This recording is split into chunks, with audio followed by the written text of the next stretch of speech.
Saudara, sesuai undang-undang, Presiden berwenang untuk mendapatkan data intelijen rahasia dari berbagai instansi, khususnya terkait keamanan.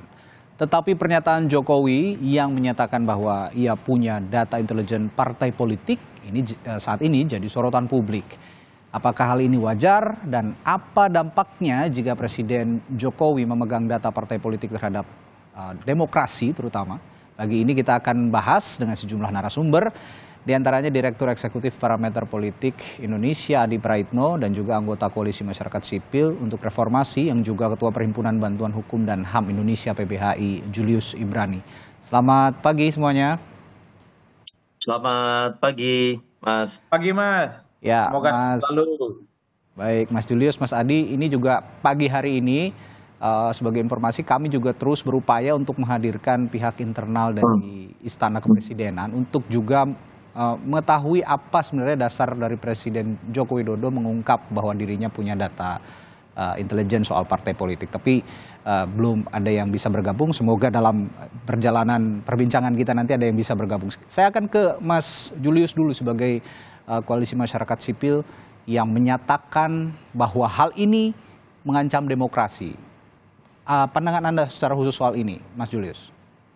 Ya, pertama partai politik itu adalah satu-satunya kanal untuk hak politik warga negara, ini hak asasi manusia yang harusnya itu independen, ya, tidak tersentuh sedikit pun oleh negara, gitu. Karena ini ruang-ruang yang sifatnya private, ya, kita nyoblos saja itu tidak boleh diketahui orang sama sekali, tidak boleh diketahui panitia. Nah, apa yang kita coblos itu merupakan perwujudan nyata dari dapurnya partai politik. Jadi saya pikir fungsi intelijen, ya, berdasarkan Undang-Undang Intelijen Nomor 17 Tahun 2011 tidak masuk ke ruang-ruang private ini.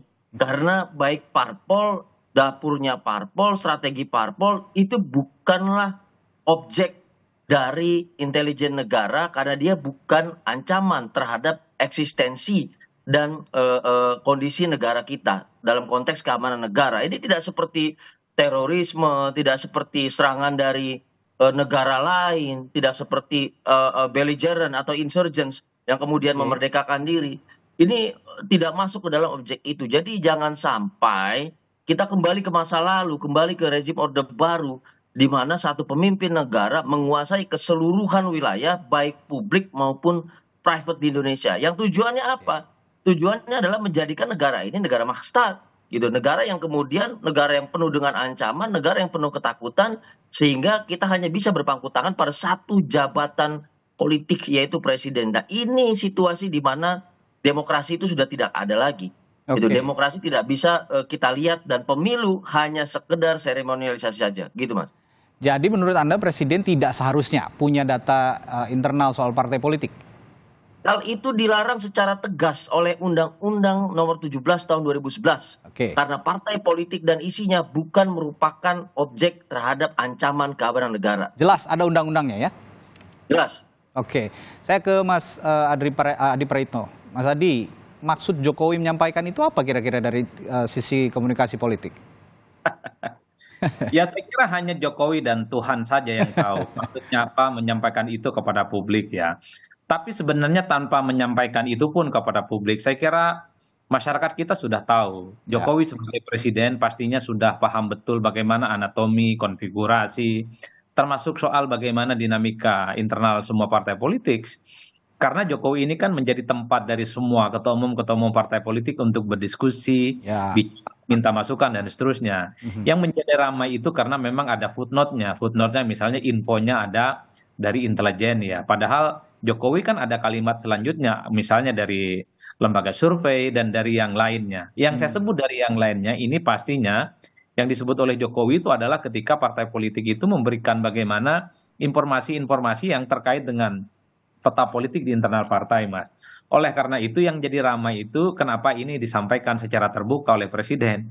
Kalau ini tidak disampaikan secara terbuka, pastinya ini tidak akan menjadi satu polemik dan perbincangan, ya. Itu yang pertama. Yang kedua, ya secara tidak langsung sebenarnya kalau kita membaca konteks, Jokowi ini kan ingin bilang kepada relawannya, kepada publik khususnya bahwa sebagai presiden, sekalipun bukan ketua umum partai, tapi Jokowi paham betul bagaimana suasana dan dinamika internal partai.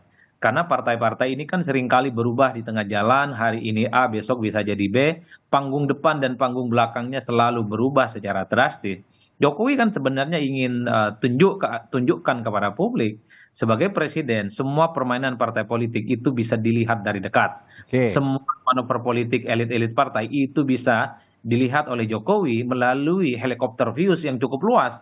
Begitu gampang ya, bagaimana pergerakan soal kepentingan partai menuju 2024 ini sangat gampang untuk bisa dipetakan oleh Jokowi. Saya kira hanya sebatas itu. Apakah ini akan dijadikan sebagai bahan Jokowi untuk cawe-cawe? Saya kira tidak sesederhana itu. Kalau Jokowi misalnya bisa cawe-cawe terkait dengan Pilpres 2024 ya, saya kira misalnya pemilu itu bisa dipercepat. Pemilu itu misalnya hanya diikuti oleh 2 poros ataupun satu poros. Tapi nyatanya per hari ini terbukti misalnya Anies Baswedan hampir mendapatkan tiket pencapresan Ya. berpasangan dengan Muhaimin. Padahal kita tahu Jokowi itu dengan Anies memiliki jarak politik yang cukup luar biasa. Begitupun dengan PDIP. Saya kira tarikan politiknya adalah tarikan politik yang tegak lurus dengan ketua umum mereka, Megawati Soekarno Putri, dan seterusnya, dan seterusnya. Baik. Yang menjadi kekhawatiran oleh publik itu ketika data ini diketahui oleh Presiden, akan dijadikan sebagai stimulus untuk melakukan dalam tanda kutip cawe-cawe dalam politik. Bagi saya, ketua umum partai di negara ini punya independensi yang tidak semuanya dalam tanda kutip gitu ya, dengan gampang sangat mudah untuk masuk angin di tengah jalan. Dan Ya. Presiden kali menegaskan ya, dia bukan ketua umum, beliau bukan ketua umum, dan persoalan konfigurasi pergerakan partai tentu sangat sesuai dengan selera partai politik.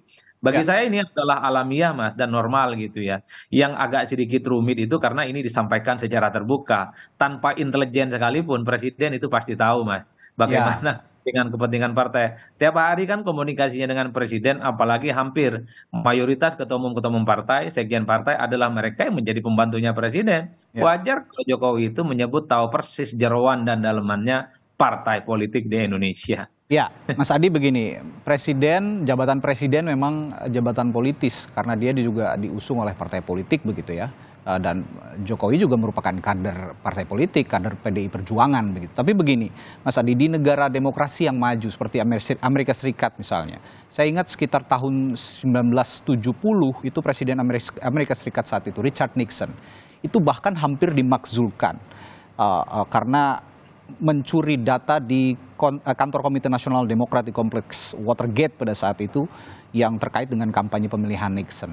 Ini di negara demokrasi yang sudah sangat maju, dalam hal ini Amerika Serikat. Nah, civil society saat ini bereaksi karena melihat bahwa kita sebagai negara demokrasi yang ingin maju seharusnya juga menghargai privasi civil society, karena partai politik ini juga merupakan bagian dari kelompok civil society, perwakilan dari kelompok civil society.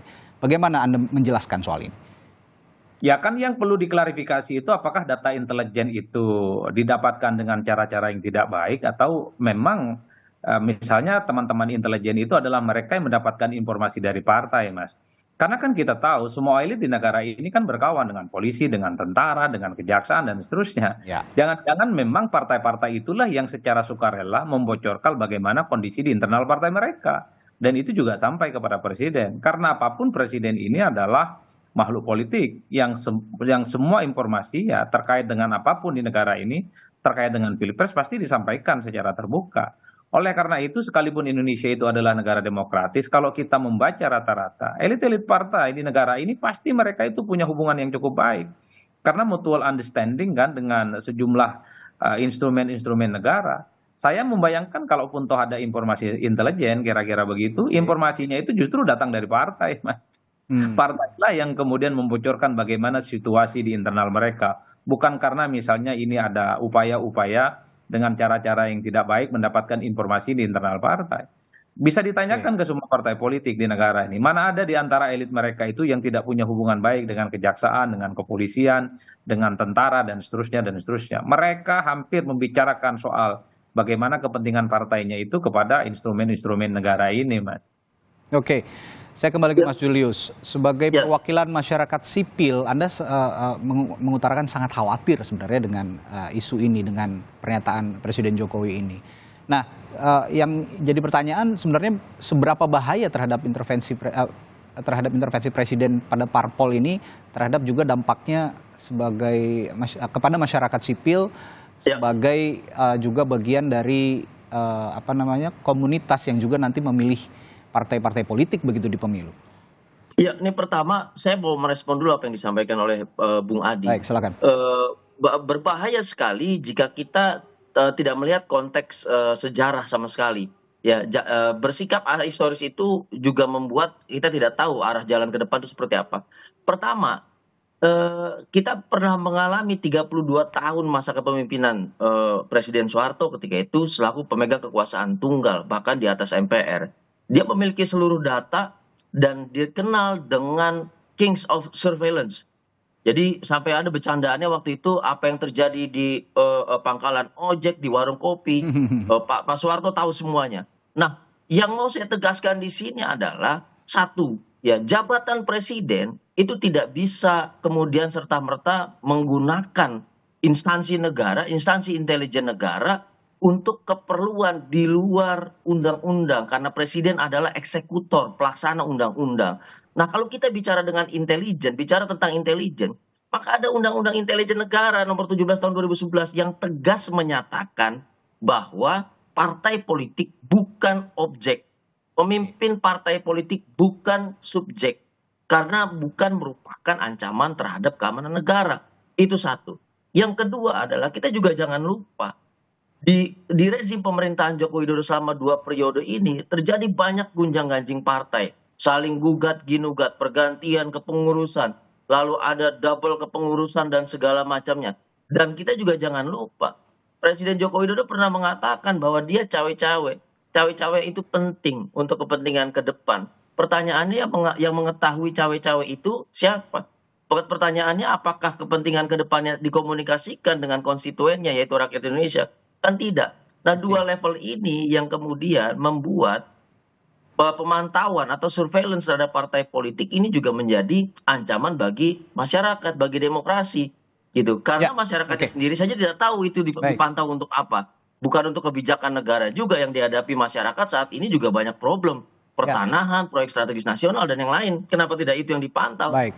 Gitu. Ya, katakanlah rahasia-rahasia partai politik ini sebenarnya sudah lumrah diketahui presiden. Tapi dalam konteks ini Mas Julius ingin menjelaskan bahwa ada undang-undang yang mengatur ini dan jangan sampai presiden melanggar undang-undang itu sendiri, begitu, undang-undang intelijen, begitu ya. Nah, ngomong-ngomong soal partai politik, sudah ada orang partai politiknya nih yang gabung pagi hari ini di Sapa Indonesia Pagi. Ada Bung Deddy Sitorus dari Partai Demokrasi Indonesia Perjuangan. Selamat pagi, Bung Deddy.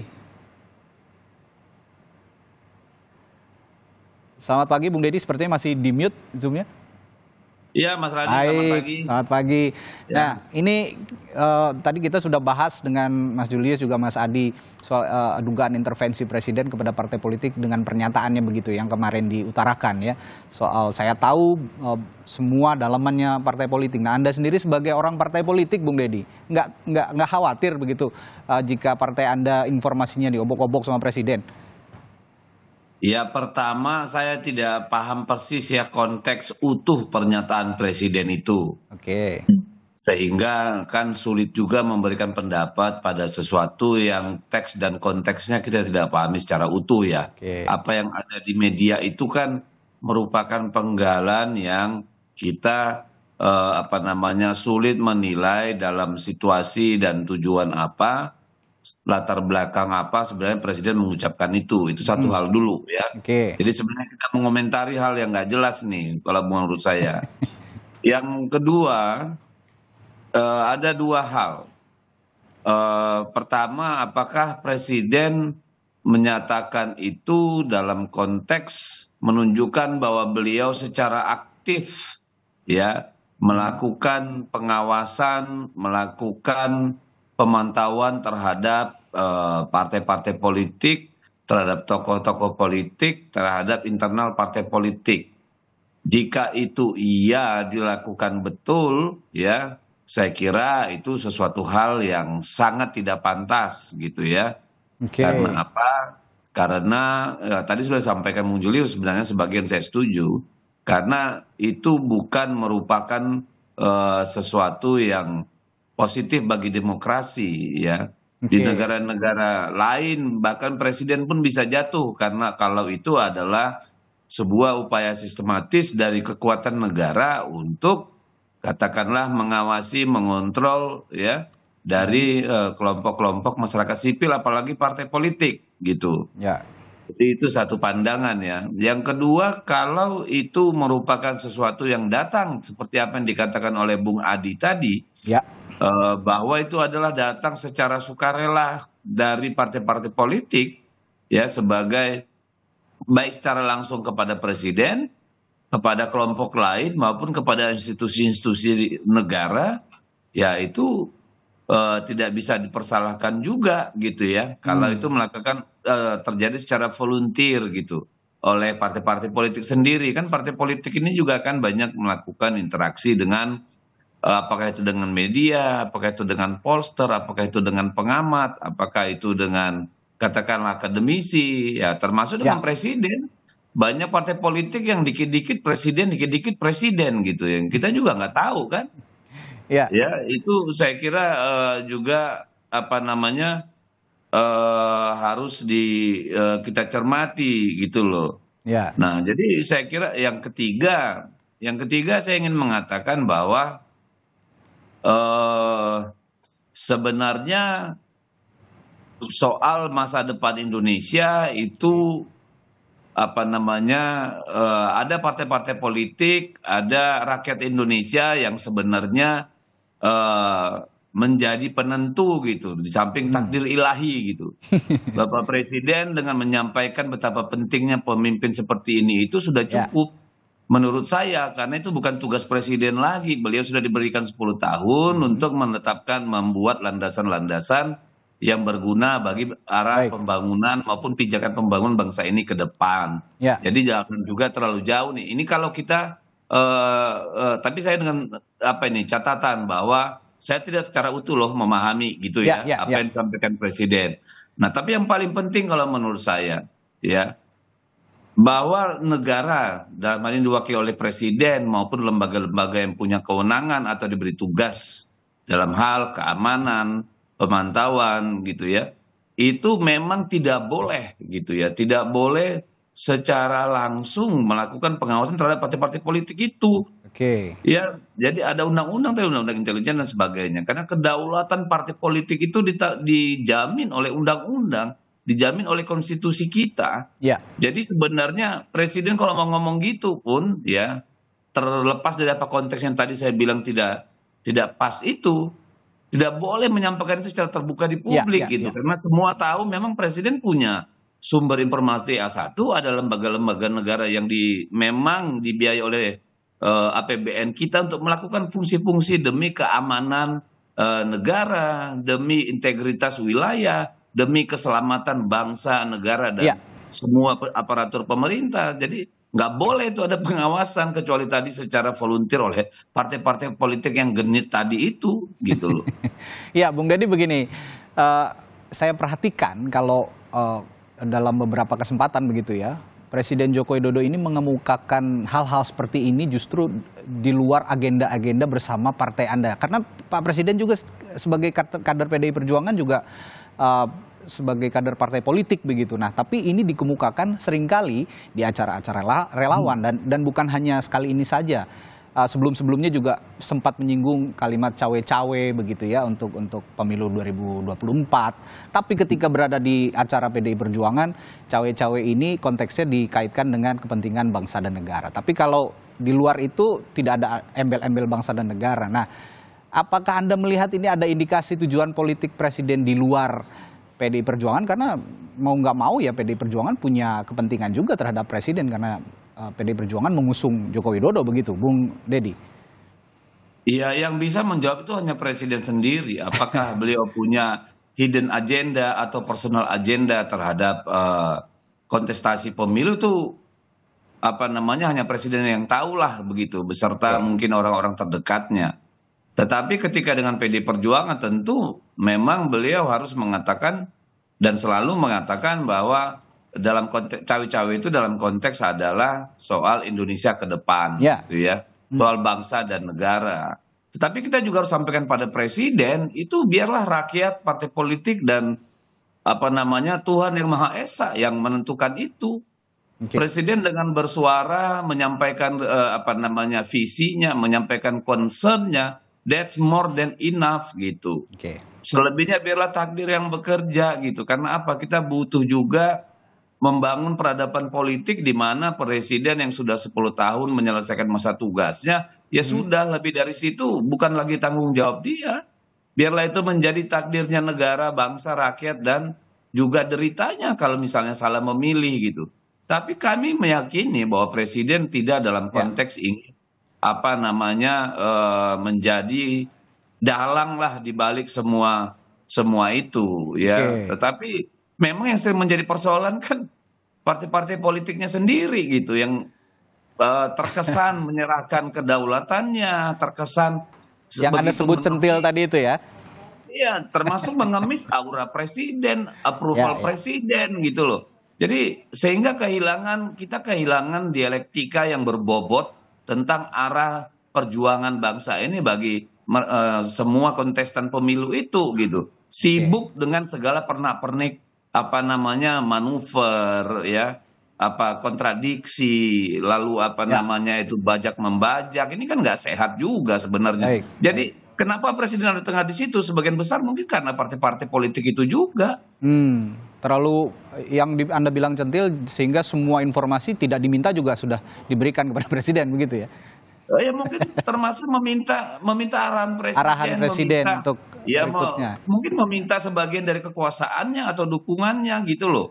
Ini Ya, kan kita harus akui karena itu sangat telanjang di media massa, dipertontonkan gitu loh. Ya, saya paham sebenarnya jika memang Presiden Joko Widodo ingin memiliki legacy yang diingat begitu dan dilanjutkan oleh pemimpin Indonesia selanjutnya. Tapi bagaimana caranya agar legacy itu, terutama pembangunan yang sudah ditata oleh Presiden Jokowi selama 2 periode ini bisa berlangsung dengan baik tanpa mencampuri urusan partai politik yang lain dan juga cawe-cawe lah boleh dikatakan.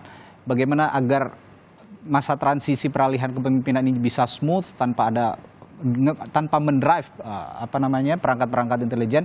Kami akan secara khusus bahas ini juga setelah jeda di Sapa Indonesia Pagi bersama sejumlah narasumber kami. Tetaplah bersama kami. Sebelum jeda tadi saya sempat menyinggung soal legacy atau keberlangsungan program-program pemerintahan juga yang saat ini sedang dicoba untuk diestafetkan Presiden Jokowi kepada calon pemimpin Indonesia selanjutnya.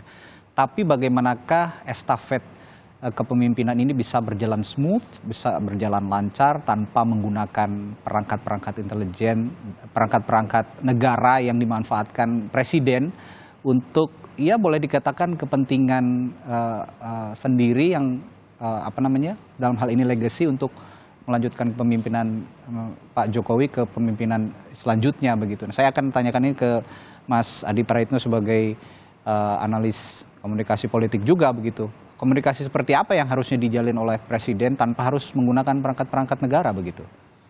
Ya, secara prinsip menurut saya Presiden itu cukup mengantarkan bagaimana pemilu di 2024 itu berlangsung jujur, aman, adil, dan kompetitif ya Mas. Karena apapun judulnya, siapapun yang bertanding nanti adalah mereka yang saya kira adalah potret yang terbaik menjadi bagian dari anak bangsa saat ini. Anies Baswedan, Ganjar Pranowo, dan Prabowo Subianto yang saya kira secara alamiah sudah mendapatkan seleksi politik minimal sampai hari ini. Ketiga nama ini adalah potensial untuk menjadi kandidat capres di 2024. Yang kedua, kalau kita membaca rata-rata secara umum, Ganjar, Prabowo Subianto, dan Anies adalah mereka yang tidak secara konfrontatif akan menghilangkan semua legasi yang sudah dibuat oleh Jokowi. Apalagi misalnya Anies ini bersandingan dengan Muhaimin Iskandar yang kita tahu merupakan ketua umum partai politik yang memang sejak awal menyatakan sami'na wa ta'na, tegak lurus, bahkan sering berkomunikasi politik dengan Jokowi. Oleh karena itu saya membayangkan Jokowi misalnya seperti Pak Habibie, ada perangkat-perangkat pemilu yang kemudian memang netral, profesional, tidak terlampau berpikir siapa yang harus presiden di 2024, sehingga setelah tak lagi jadi presiden, itu namanya harum dan tidak dikaitkan dengan urusan cawe-cawe. Itu adalah satu-satunya legacy yang menurut saya harus dipikirkan betul oleh Pak Jokowi. Kalau Ganjar Pranowo yang jadi presiden, kira-kira begitu, saya kira ini adalah satu partai dengan Jokowi. Kalau Prabowo misalnya jadi presiden, ini adalah Menhan, sekalipun mantan rivalnya 2 kali dalam Pilpres. Kalau yang jadi presiden adalah Anies, adalah mereka yang saya kira Anies juga adalah mantan tim suksesnya Jokowi dulu waktu 2014 yang lalu. Ini adalah orang-orang terbaik yang saya kira sudah mendapatkan seleksi secara alamiah melalui partai ya. Nah, yang paling penting soal bagaimana tema diskusi kita hari ini. Oke. Kalau bayangan kita ini kan sebenarnya langsung mengacu pada peristiwa politik 32 tahun yang lalu, Mas. Ketika misalnya intelijen itu digunakan sebagai instrumen politik ya untuk mengintervensi, untuk mengawasi kebebasan partai dan civil society. Kalau itu yang terjadi tentu ini memang tidak boleh dan itu melanggar undang-undang yang sudah ada ya.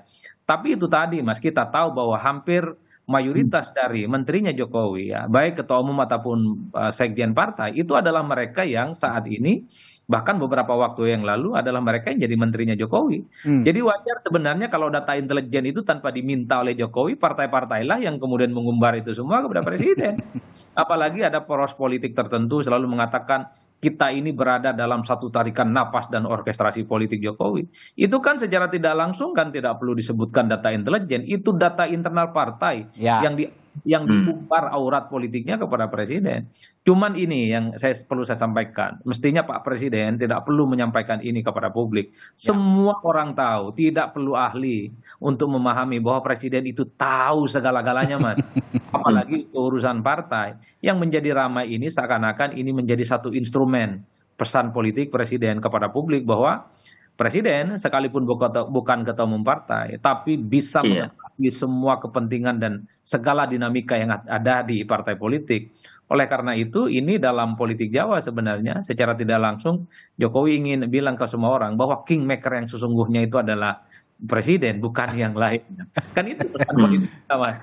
Oleh karena itu, bagi saya sekalipun data dan fakta sudah dimiliki oleh presiden, dalam banyak hal tidak semua partai politik itu bisa diintervensi dan masuk angin di tengah jalan. Kita tahu di partainya Bang Deddy Sitorus ini kan the one and only yang bisa memutuskan soal siapa capres dan cawapres adalah Megawati Soekarno Putri, bukan yang lain. Bahkan dalam banyak hal kita tahu Jokowi sering disebut sebagai petugas partai yang tentu saja itu tidak bisa diintervensi oleh siapapun karena tegak lututnya hanya kepada Megawati. Begitupun di poros politiknya Anies Baswedan.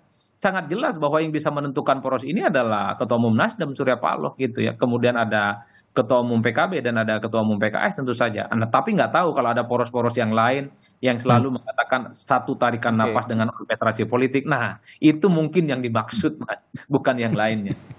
Iya, Mas Adi begini, kalau Anda mengatakan tadi tanpa diminta pun sebenarnya ketua umum partai politik yang notabene menteri-menterinya Jokowi sendiri di kabinet sudah menyodorkan data-data itu kepada Jokowi, tapi yang dirugikan sebenarnya bukan ketua-ketua umumnya. Untuk itu saya melihat kader-kadernya dan civil society yang memilih partai politik itu yang akhirnya merasa dirugikan karena kok ibaratnya begini, pilihan saya kok bisa diketahui banyak orang termasuk presiden begitu ya, kok tidak jadi pribadi lagi begitu, terutama kaitannya dengan pemilu presiden.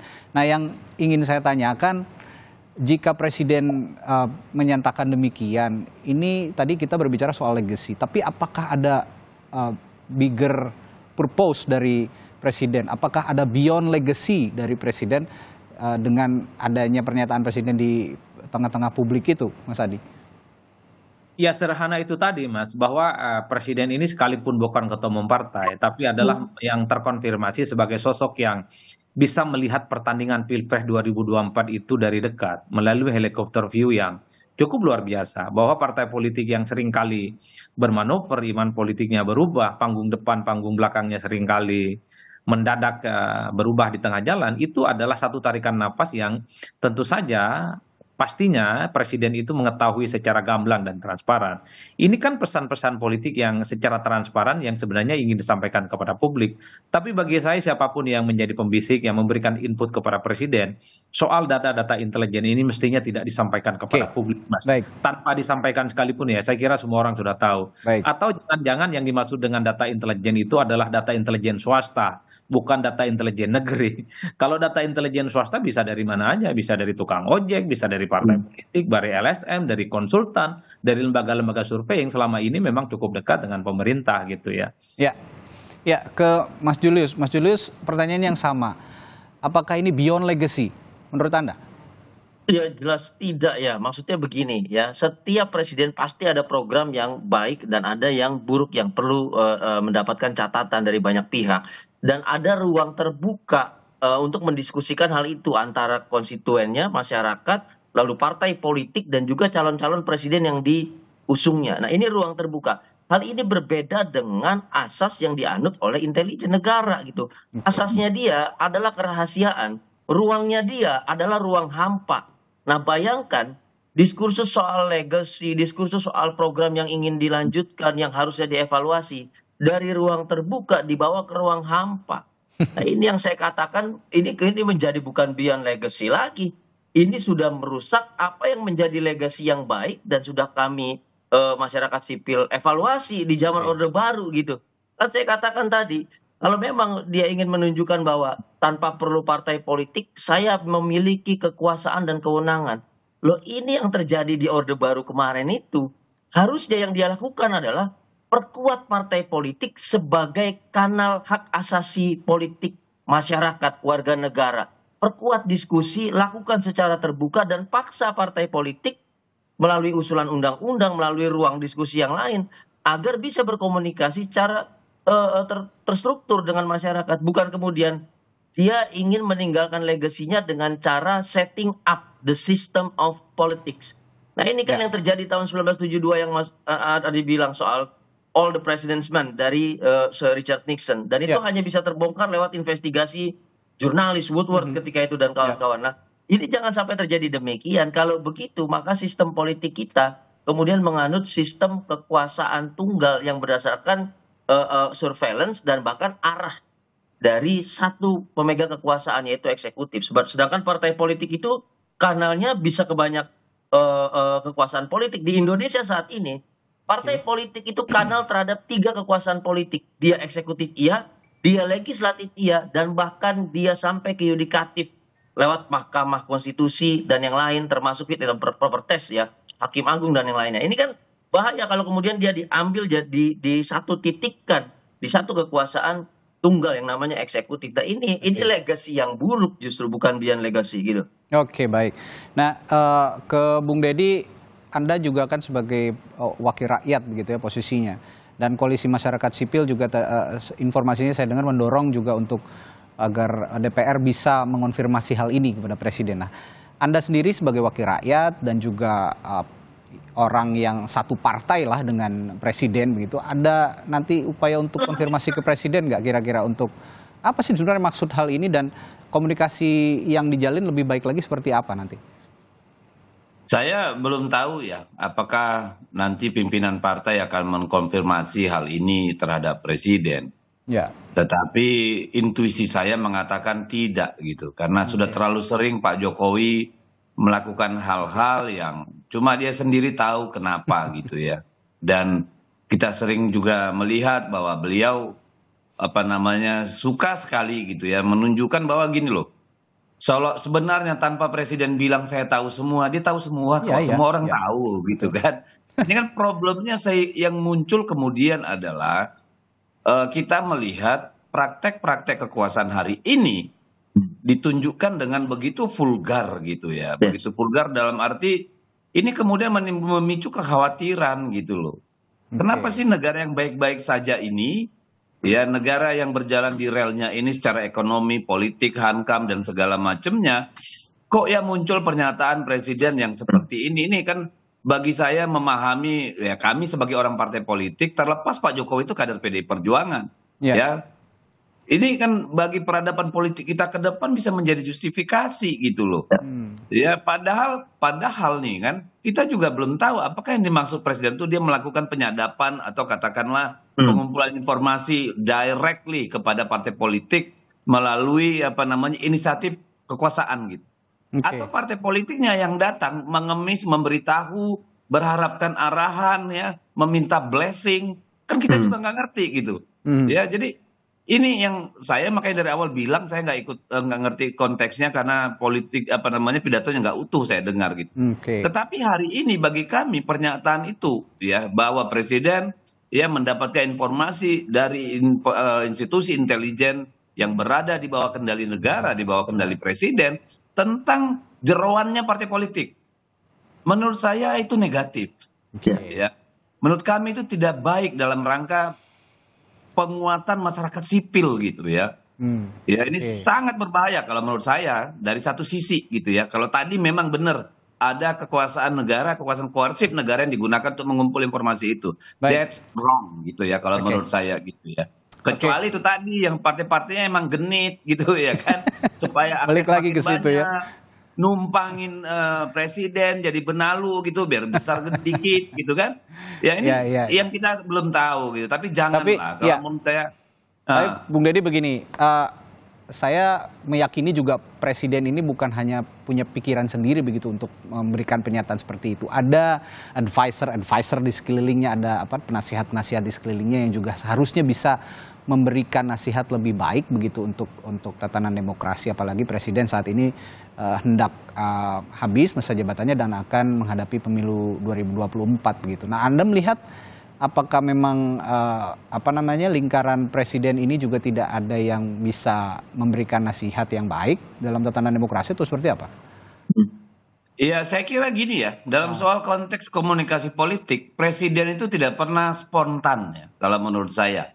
Ya, kalau spontan presiden, saya nggak tahu itu, tanya yang lain itu spontan. Ya bisa jadi.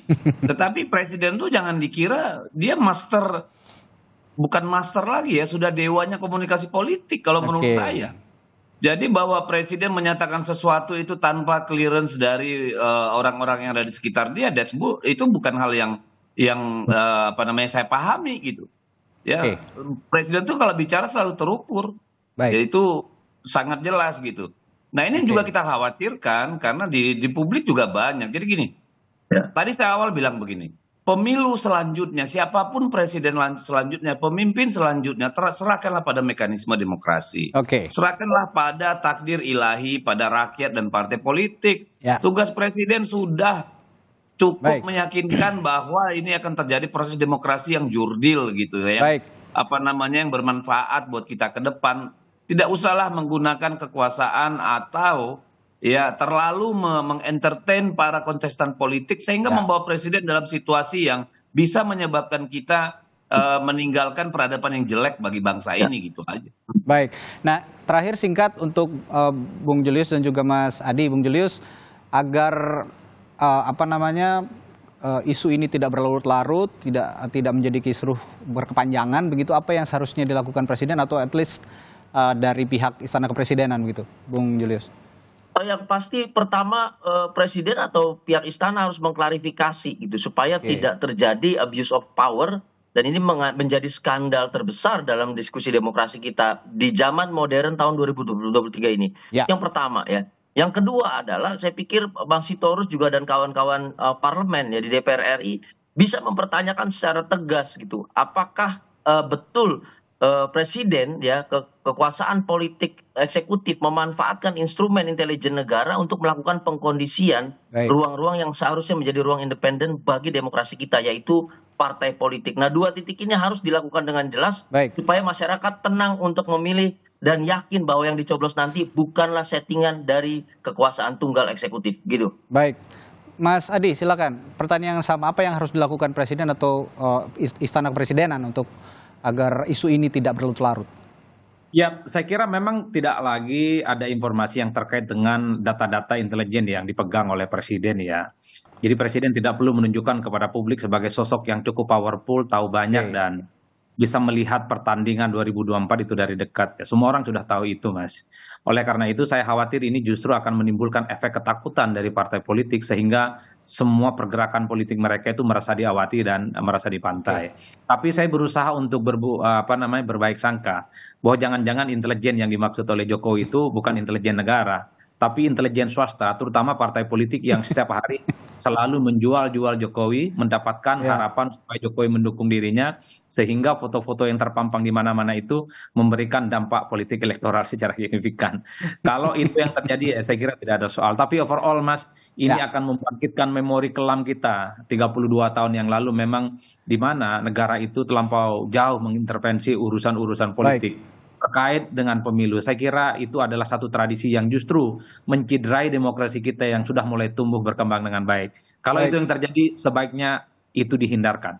Baik, pesta demokrasi sebentar lagi akan kita jelang, dan untuk ketenangan hati sebaiknya demokrasi jangan terlalu diintervensi atau jangan sama sekali diintervensi. Terima kasih Bapak-Bapak, Bung Adi Praitno, juga Bung Julius, juga Bung Dedi untuk perbincangannya pagi hari ini. Kita akan jumpa lagi lain waktu. Sehat-sehat selalu Bapak-Bapak. Terima kasih.